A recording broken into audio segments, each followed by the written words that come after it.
छत्तीसगढ़ के मुख्यमंत्री भूपेश बघेल ने प्रधानमंत्री नरेंद्र मोदी पर बड़ा हमला बोला है। रायपुर में मीडिया से चर्चा करते हुए सीएम भूपेश बघेल ने कहा कि प्रधानमंत्री देश भर में घूम सकते हैं तो फिर देश की संसद में चर्चा में क्यों भाग लेने नहीं आ सकते। संसद में मणिपुर मुद्दे को लेकर लगातार सत्तापक्ष और विपक्ष के बीच तकरार जारी है। विपक्ष प्रधानमंत्री नरेंद्र मोदी से मणिपुर की घटना पर जवाब चाहता है। भूपेश बघेल ने कहा कि छत्तीसगढ़ के किसान को समर्थन मूल्य मिल रहा है। राजीव गांधी किसान न्याय योजना का लाभ मिल रहा है। धान की फसल में 2640 रुपए मिले हैं, जो सर्वाधिक है। किसानों को जो सुविधा दी जाती है उसे भाजपा के लोग रेवड़ी कहते हैं। आने वाले साल में 2023 और 24 के चुनाव में जनता और किसान भाजपा को सबक सिखाएंगे।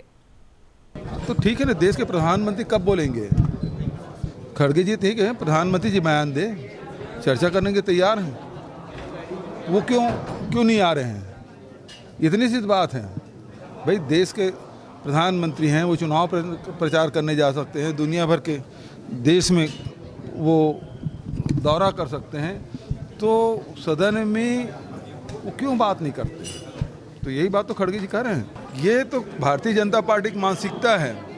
किसानों के दर्द वो नहीं समझ सकते कि किन परिस्थितियों में फसल उपजाते हैं, उसकी कीमत नहीं मिलती और घाटे में हो जाता है और कर्ज से लदे रहते हैं। और छत्तीसगढ़ सरकार ने 9-9.5 हज़ार करोड़ रुपया माफ़ करके किसानों को ऋण किया और आज देखिए कि छत्तीसगढ़ किसान कितने खुशहाल हैं। उसको समर्थन मूल्य मिल रहा है, राजीव गांधी किसान न्याय योजना मिल रहा है। वो धान की कीमत इस साल 2640 रुपये पड़ा है, तो देश में सर्वाधिक धान की कीमत छत्तीसगढ़ में मिल रहा है। तो किसानों को हमेशा किसान को इसीलिए वो रेवड़ी कहते हैं।